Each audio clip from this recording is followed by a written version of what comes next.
Hello, welcome back.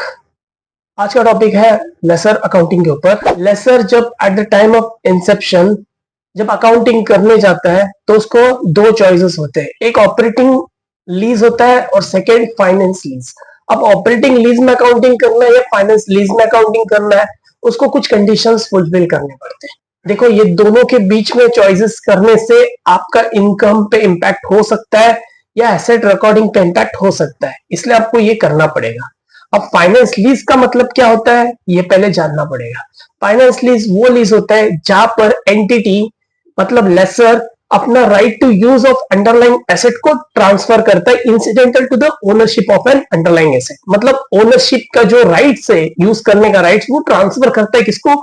लीजी को। ये बनता है फाइनेंस लीज।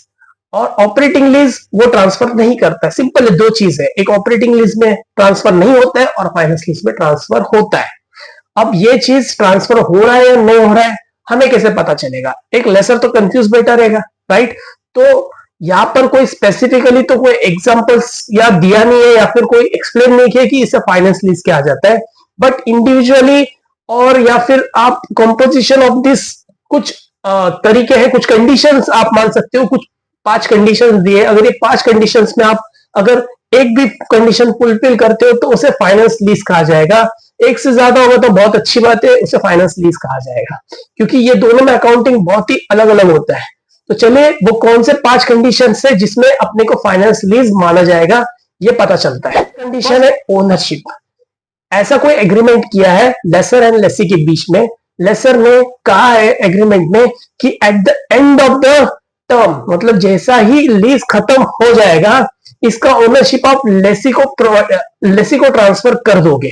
तो ये ऐसा कोई एग्रीमेंट है, लीज एग्रीमेंट, जहां पर at the end of tenure आप क्या कर रहे हो? लेसी को ओनरशिप ट्रांसफर कर रहे हो। तो ये केस में आपको फाइनेंस लीज मान के चल के उसको अकाउंटिंग वैसे करना पड़ेगा फाइनेंस लीज के हिसाब से। सेकेंड परचेस ऑप्शन, यहां पर लेसर एंड लेसी ने ऐसा एग्रीमेंट किया है, लीज एग्रीमेंट, जहां पर लेसर ने लेसी को एक ऑप्शन दिया है परचेस करने का।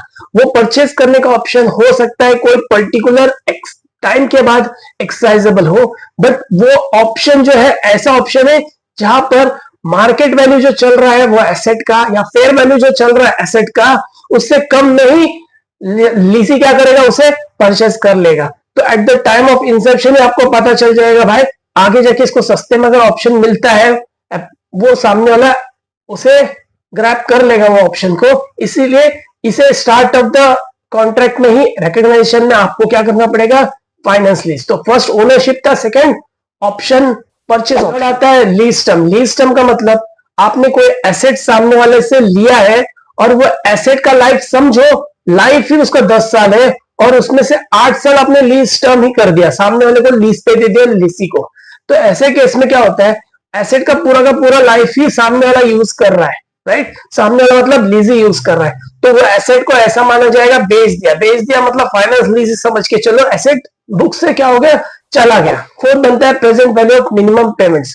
लेसर फ्यूचर में जितने भी रेंट्स, देखो at the time of start of the at the time of agreement, lessor क्या करता है? फ्यूचर पेमेंट जो भी होगा वो टर्म्स लिख देता है एग्रीमेंट में। अब वो फ्यूचर में जितने भी आपको कैश इनफ्लोज होने वाले हैं, जो भी कैश इनफ्लोज या कैश आउटफ्लोज होने वाले, सबका टोटल करके आज अगर प्रेजेंट वैल्यू निकालते हो और वो present value equal to your आज का जो एसेट जो आपने दिया है उसका वैल्यू बनता है, मतलब ऑलमोस्ट उसके इक्वल बनता है। 90%, 95% क्या कर रहे हो आप? आज ही कॉन्ट्रैक्ट कर रहे हो, एसेट वैल्यू का फ्यूचर में आप रिकवर कर लेंगे। तो ऐसे केस में भी वो क्या बन जाता है? पूरा का पूरा एसेट्स का वैल्यू तो अपन नहीं रहे, तो उसको फाइनेंस लीज ट्रीट किया जाएगा। लास्ट है स्पेशलाइज्ड नेचर।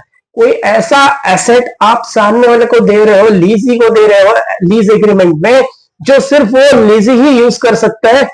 इंडस्ट्री स्पेसिफिक कोई एसेट दिया है या कोई भी चीज जो किसी और को दूंगा तो वो एसेट यूज नहीं कर पाएगा, बट ये पर्टिकुलर लेसी ही क्या कर सकता है? उसको यूज कर सकता है। तो वो एसेट अगर देता हूं मैं तो उसको ऑपरेटिंग लीज नहीं माना जाएगा, उसको माना जाएगा फाइनेंस। याद रखना, ये कंडीशन जब पढ़ रहे हैं ना, इतना तो क्लियर हो जाता है कि सब्सटेंस ओवर फॉर्म है, मतलब जो लीगल फॉर्म क्या है उसका उससे कोई मतलब नहीं है, बट एक्चुअल में जो कॉन्ट्रैक्ट में हो रहा है वो इंपॉर्टेंट बहुत है। अगर आपको ये वीडियो अच्छा लगा हो तो जरूर लाइक कीजिए, शेयर कीजिए और सब्सक्राइब करना बिल्कुल मत भूलिएगा। अगर आपको लेसर एंड लेसी की अकाउंटिंग चाहिए तो लिंक डिस्क्रिप्शन में पड़ा है, वो जरूर चेकआउट कीजिएगा। और अगला वीडियो आपको कौन से इंडियंस पे चाहिए तो जरूर वो भी कमेंट कीजिएगा, इससे मुझे भी मोटिवेशन मिलता है। तो मिलते हैं अगले वीडियो में, तब तक के लिए धन्यवाद।